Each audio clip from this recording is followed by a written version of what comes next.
I get these situations, with parents and kids and so on, they're being brought into sport, into judo.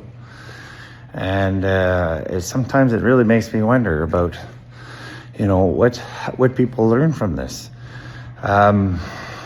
A sport of any kind, actually, should be an absolute for every child on every part of the planet. The reason why I say that is there are so many things that you learn from just about the average sport, but more specifically judo and martial arts and so on.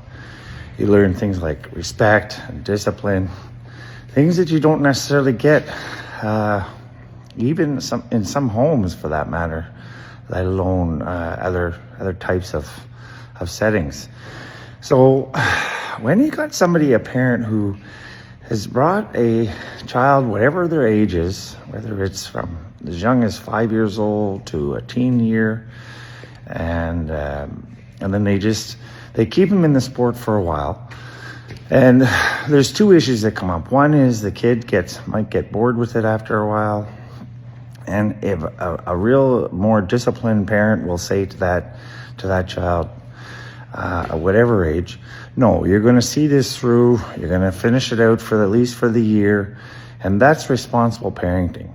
These parents who sort of fly by the night, they pop them in the door, they let them try it out for a while, and then they got some other kind of excuse to pulling them out.